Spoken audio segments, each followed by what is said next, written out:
Jæja, vinir, komið sæl. Í dag langar mig að tala svolítið heilagan anda. Bæði heilagan anda og ávöxt heilags anda. Hvers vegna þurfum við heilagan anda? Hvernig það viljumst við heilagan anda? Hver er tilgangurinn með heilagum anda? Hvernig vitum við að við höfum sannarlega heilagan anda í hjarta okkar og erum fyllt honum dag frá degi?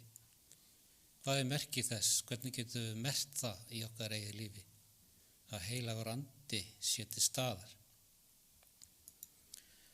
Nú í Postulasögunni í 1. kafla 8. versi þar er okkur lofað því að postulunum voru lofað því að þeir munu öðlast kraft þegar heilagur andi kemur yfir yður og þeir munu verða vottar mínir í Jerúsalem og allir í Júdeu, í Samaríu og allt til endimarka jarðarinnar.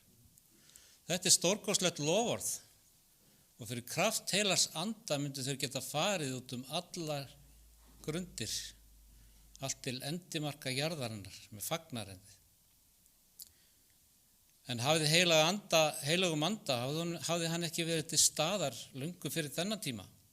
Vissulega hafði hann verið það, því að við sjáum það meira í sköpunarsögunni að hann var þar til staðar.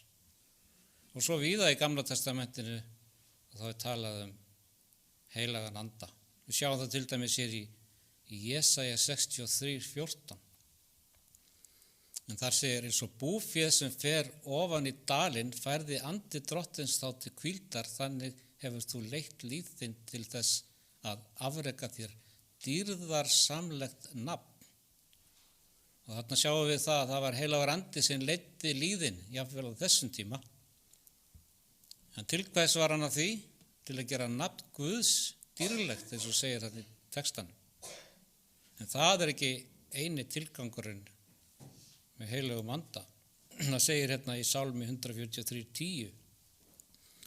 Kenn mér að gjöra vilja þinn því að þú ert minn Guð, þinn góði andi leiði mig slétta braut. Og hann Davíð, hann hafði þannig upplifað hvernig heilagur andi leiddi hann. Og hvernig leiddi andinn Davíð? Hann leiddi hann þannig að hann skyldi færa hann á slétta braut. Hvað þýðir það? Hver er þessi slétta braut sem hann er að tala um? Það sjáum við til dæmis í Sálmi 119:5 og 6. Ó að breytni mín mætti vera staðföst svo að ég varveiti lög þín, þá mun ég eigi til skammar verða ég gef gaum að öllum boðum þínum. Og þannig sjáum við að heilagur andi er til staðar fyrir Davíð, jafnvel á hans tíma, til að leiða hann þessa sléttu braut, eins og hann kallar hana, sem er að varðveita lög Guðs og gefa gaum að boðum hans. Og hvernig er það mögulegt? Það sjáum við til dæmis hér í Sakaría 4:6, þar sem að segir: Þá tók hann til máls og sagði við mig: Þetta eru orð drottins til Serubabels, ekki með valdinni krafti heldur fyrir anda minn, segir drottinn allsherjar. Þannig að við getum fetað þessa sléttu braut fyrir anda Guðs, ekki með eigin mætti, heldur þegar við látum leiðast af heilagum anda, eins og Davíð bar vitni Og sjáum svo hér í Lúkas 4:18 og 19 þar sem að Jesús vitnar í Jesaja og hann segir: Andi drottins er yfir mér af því að hann hefur smurt mig, hann hefur sendt mig til að flytja fátækum gleðilegan boðskap, boða bandingjum lausn og blindum sýn, láta þjáða lausa og kunngjöra náðarár drottins. Hann var sem sagt kominn til að boða bandingjum lausn. Og takk eftir því að það er heilagur andi sem sendir hann til að vinna þetta verk. Jesús starfaði fyrir kraft heilags anda. Og ef að Jesús hafði þörf fyrir heilagar anda, hversu miklu meira við? Ef Jesús þurfti á handleiðslu heilags anda að halda, hversu miklu meira þurfum við á honum að halda?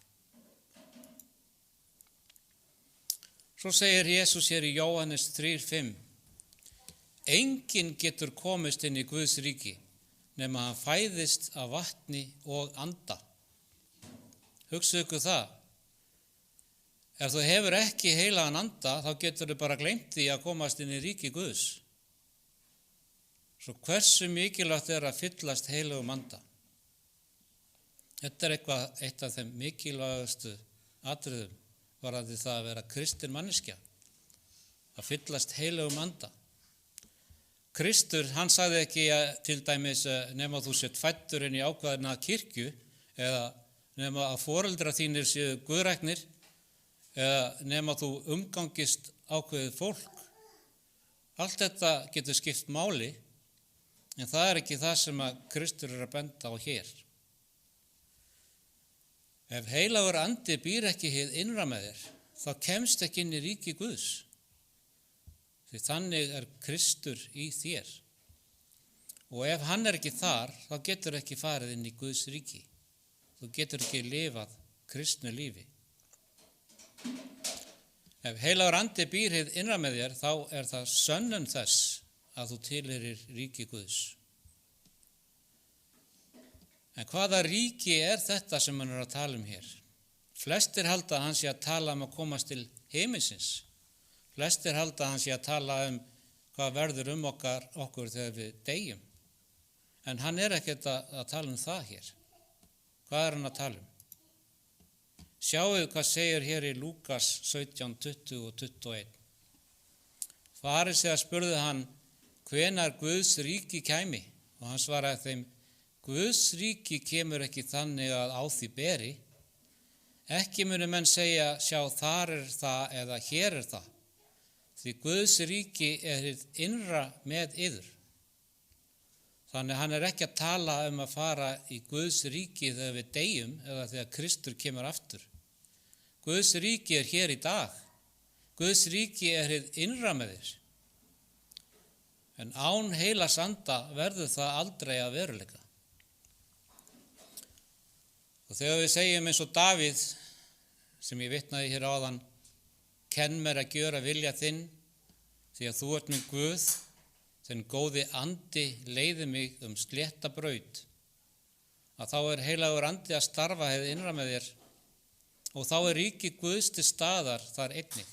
Ríki Guðs til staðar þar sem að Guð ríkir. Vilji Guðs ríkjandi hið innra með þér? Ef svo þá Guðs ríki til staðar innra með þér. Og Páll segir í Efesusbréfinu 2, 1-5, þér voruð eitt sinn dauðir vegna afbrota yðar og synda sem þér lifðuð í samkvæmt aldarhætti þessa heims, að vilja valdhafans í loftinu, anda þess sem nú starfar í þeim sem ekki trúa. Við lifðum fyrrum allir eins og þeir í mannlegum gimdum vorum, þá lutum við vilja holdsins og hugsana vorra og vorum að eðli til reiðinar börn alveg eins og hinir. En Guð auðugur að miskunn, af mikilli elsku sinni sem hann gaf oss hefur hann endur lífgað oss með Kristi, þegar við vorum dauðir vegna misgjörða vorra. Af náð þér hólpnir orðnir. Við vorum reiðinar börn. Það við tilheyrðum ríki myrkursins. Og það þegar við lútum vilja valdhafans í loftinu. En heilagur andi, hann kemur því til leiðar að við lútum vilja Guðs. Og taki eftir því að hann segir að þessi valdhafi í loftinu, hann talar hann að hann andi. Það andi þess sem nú starfar í þeim sem ekki trúa. Það annar andi. Og við viljum losa okkur við þann anda og fyllast heilugum anda. Það þessi andi valdhafans í loftinu sem dregur okkur til dauða. En heilagur andi endur lífgar okkur til að lifa nýju lífi. Lífi í ríki Guðs. Lifa í fyllingu heilags anda. Og hversu mikilvægt það þá að við gerum okkur grein fyrir því hvað hvaða andi býr hið innra með okkur? Er það andi valdhafans í loftinu eða er það heilagur andi? Og hvernig getum við vita það? Sjáðu hér í Matteus 7:21. Ekki mun hver sá sem við mig segir Herra, Herra ganga inn í himnaríki, heldur sá einn gerir vilja föður mín sem er á himnum. Og það augljóst á þessum texta að það verða margir sem telja sig tilheyra ríki Guðs þegar þeir gera það alls ekki. Og hvers vegna er það? Vegna þess að þeir gera ekki vilja Guðs. Guð fær ekki að ríkja hið innra með þeim. Það er einhver annar sem ríkir þar. Heilagur andi kemst ekki að í hjarta þeirra. Og það er sama hversu þeir kalla Herra, Herra, þeir fá ekki gengið inn í ríki Guðs. Og ef Guð er ekki konungur í þínu lífi, þá ertu ekki hans.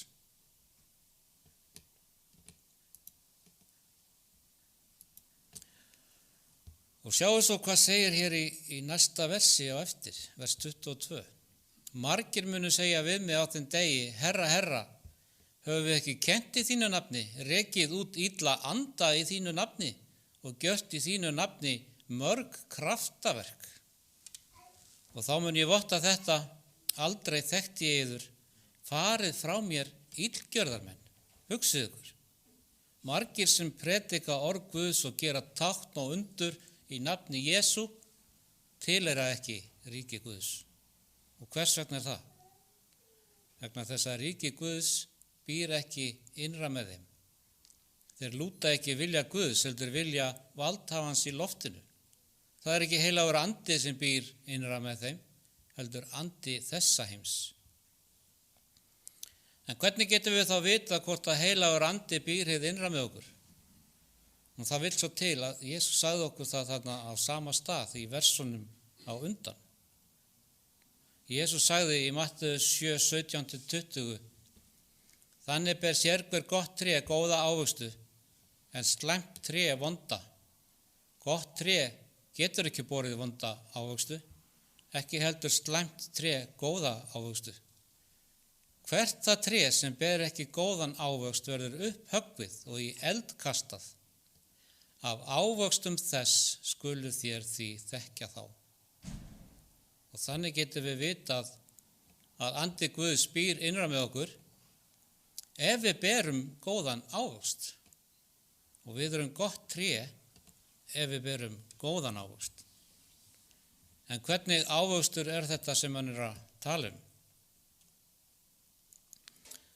Nú Páll hann lýsir þessum ávöxti í Galatabréfinu 5:22-23.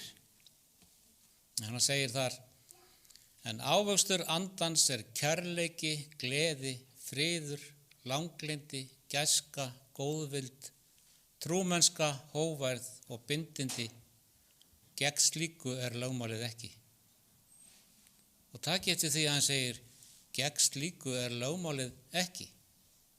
Lögmálið er ekki gegn kærleika. Lögmálið er kærleikur. Kærleikur til Guðs og kærleikur til náungans. Og sama má segja frið og lögmálið. Ef allir færi nú eftir því, þá væri fríður. Páll hafði nýlokið við að telja upp það sem lögmálið er í raun og veru í gegn. Það er þarna rétt fyrir ofan í kaflanum, í versunum 19 og 20.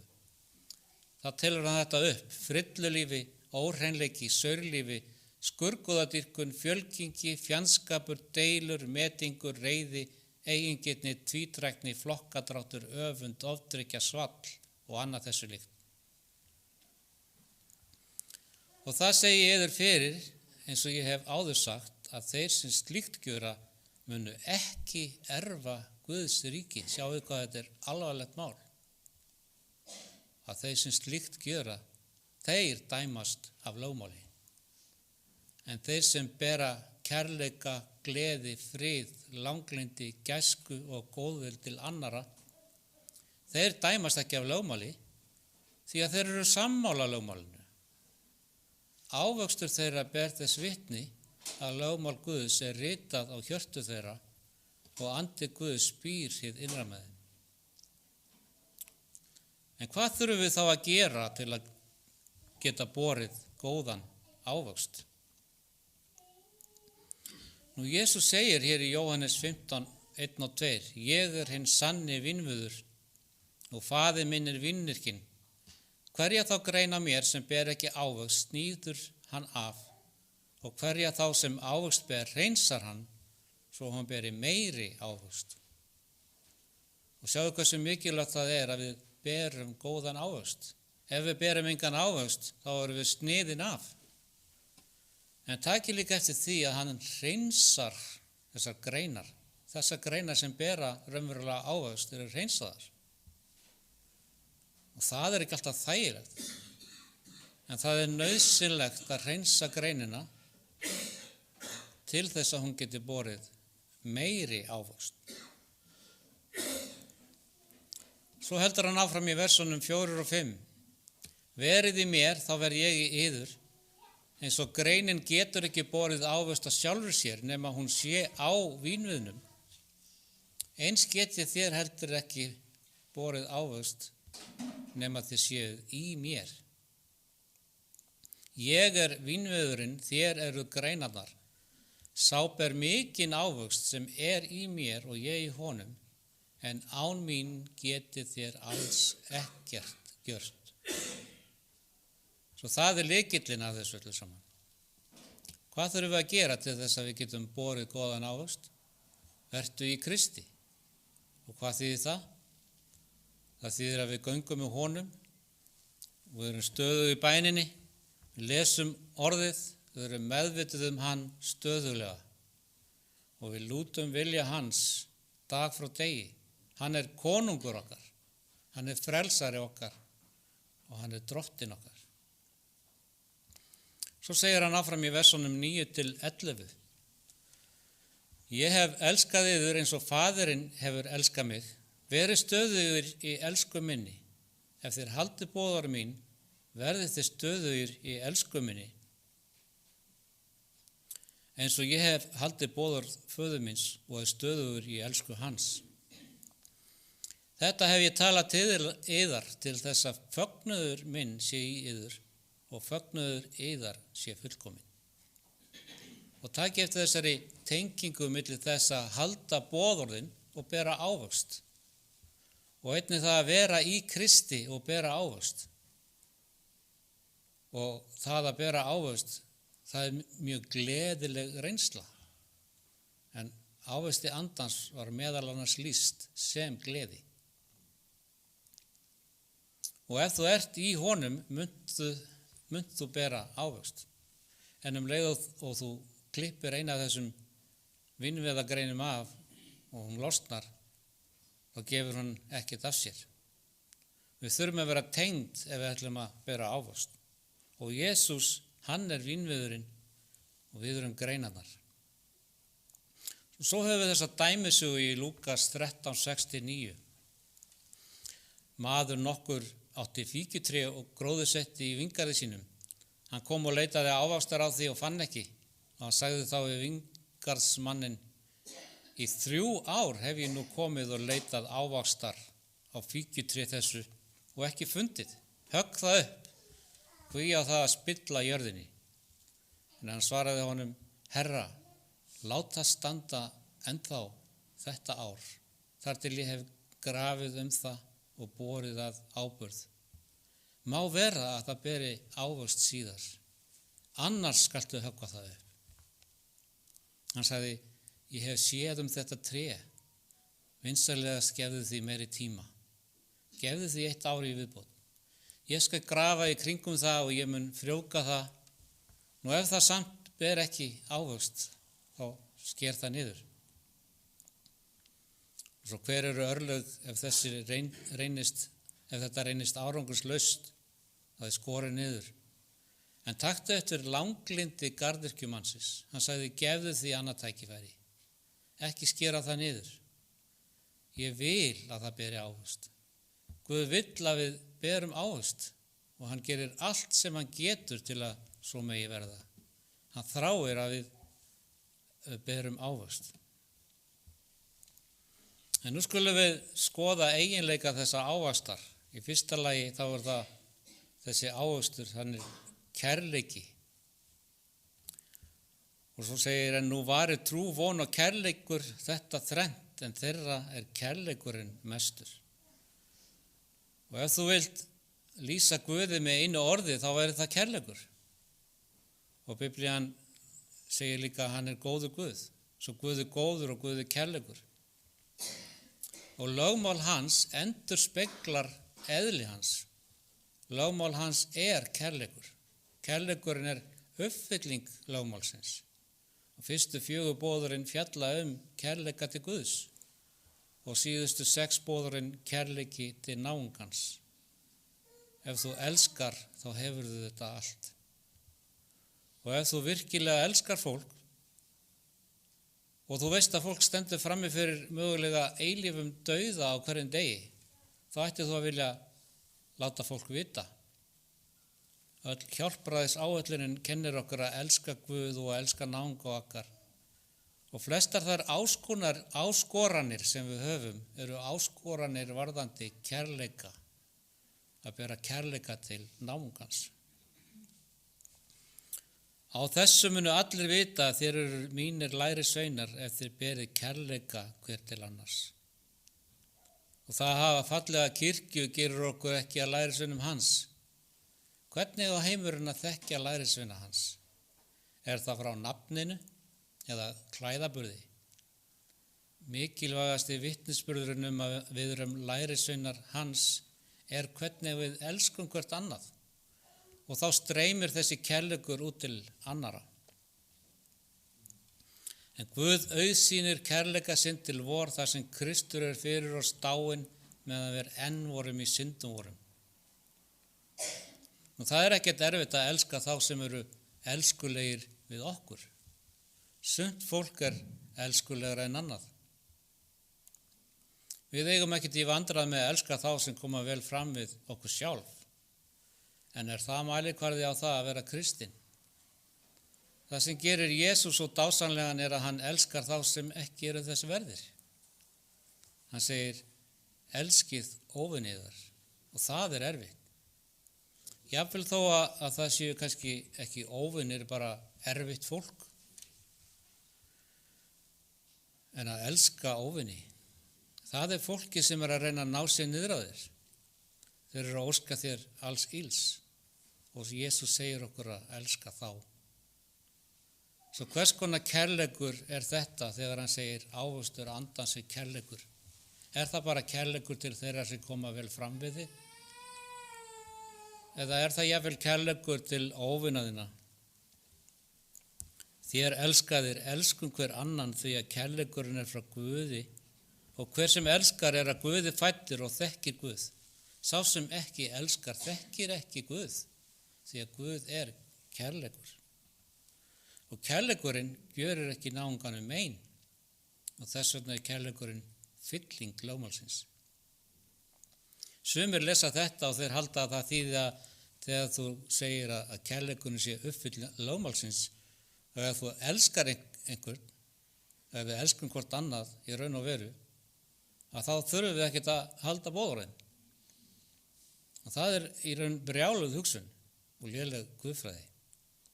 Og það sem Páll að segja hér að þegar þú elskar að þá muntu uppfylla boðorðin 10. Ó nei, ég elska náungan svo að það allt í lagi að drepa hann. Þegar ég elska hann. Auðvitað ættir að halda boðorðin ef þú elskar náungan. Ef þú elskar Guð, þá ættir að sjálfsögðu ekki að tilbiðja aðra guði eða leggja nafn hans í hégóma. Og ef þú elskar Guð, þá muntu vilja eiga samfélag við Guð á hans heilaga hvíldardegi. Kærleikurinn í raun ástæðan fyrir því að halda öll boðorð Guðs. Svo það gleði. Hvað gleði? Gleði fögnuður, ánægja, glaðverð, lífsgleði og kæti. En hversu margir kristnir ættu þá að vera glaðir? Getur þú haft gleði á sama tíma og við eigum slæman dag? Þetta er annars konar gleði sem að heimurinn skilur ekki.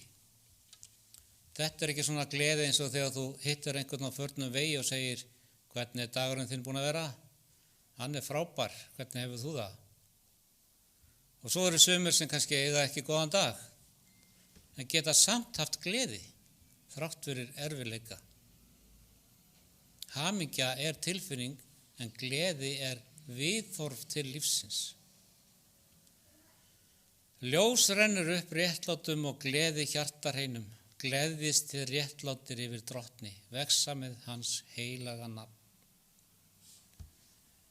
Þjóni drottni með gleði og komi fyrir auglit hans með fagnaðarsöng. Vitið að drottin er Guð, hann hefur skapað oss. Hans erum við, líður hans og gæslu hjörð. Það að hafa heilagan anda birtist í því að hafa gleði, því að við höfum mikið til að gleðjast yfir. Jafnvel þó að við eigum stundum erfiðan dag. Og næst er það friður, eina birtingamyndum þessa ávastar heilags anda. Réttlætir af trú höfum við því friði Guð fyrir drottinn vorn Jesú Krist. Svo hvar fáum við friðin? Það er frá Jesú. Frið læt ég yður eftir, minn frið gef ég yður, ekki gef ég yður eins og heimurinn gefur, hjarta eða skelfist ekki né hræðist. Nú þegar að heimurinn hugsar frið, hvað sjá þeir fyrir sér? Ekkert stress, horfa á fallegt sólsetur og slappa af. En er það slíku friður sem við erum að tala hér? Þessi friður er af allt öðru tagi. Að þegar við skoðum sögu kirkjunnar til dæmis, þá sjáum við einstaklinga sem áttu fullkomin frið í hjarta, jafnvel á þeirri stundu þegar þeir hefðu verið festir við staur og eldi við raðað í kringum þá til að brenna þá á báli. Þeir höfðu frið, þrátt fyrir kringumstæðurnar, því að þeir vissu að Guð var með þeim. Það er slíkur friður sem við verðum að tala hér.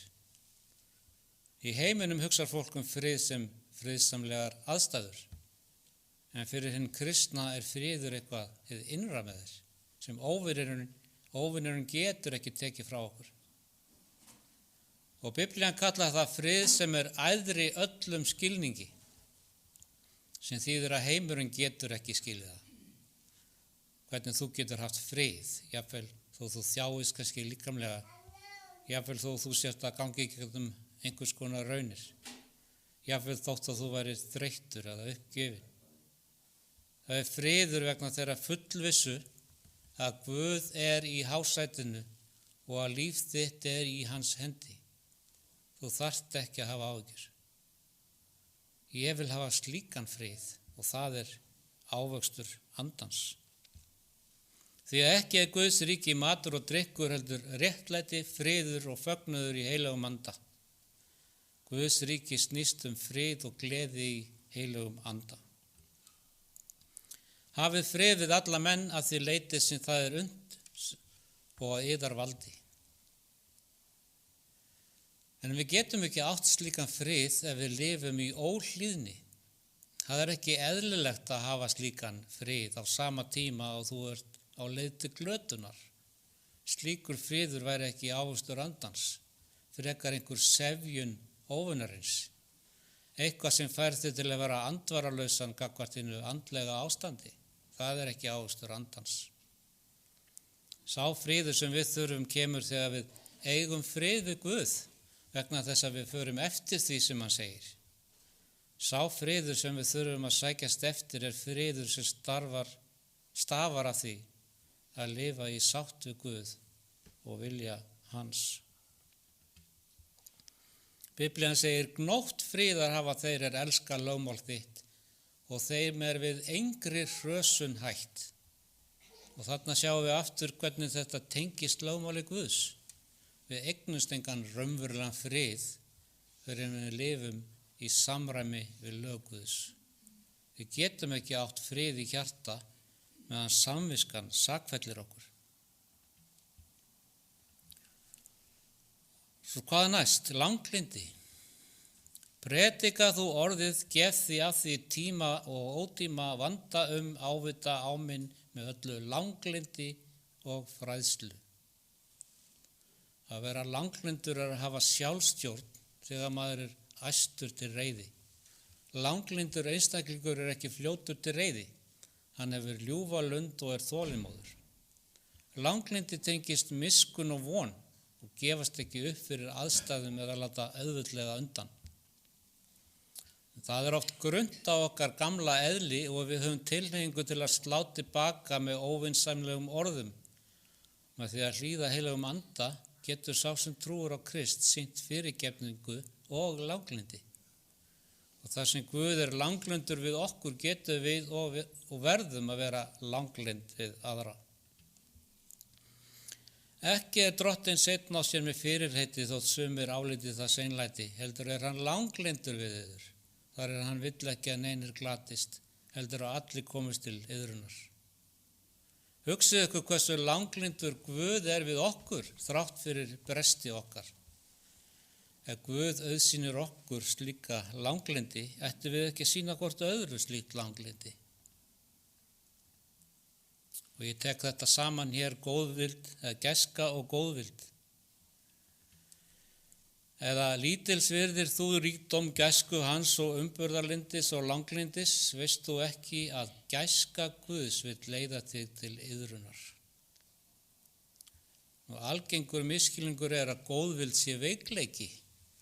Sönn góðvild hins vegar hið gagnstæða. Það krefst mikil styrks og sjálfstjórnar að sýna öðrum gæsku og góðvild, jafnvel þegar þeir eiga það ekki skilið. Og þannig sýnir Guð einmitt styrk sinn í gæsku sinni og góðvild til okkar þegar við eigum það ekki skilið.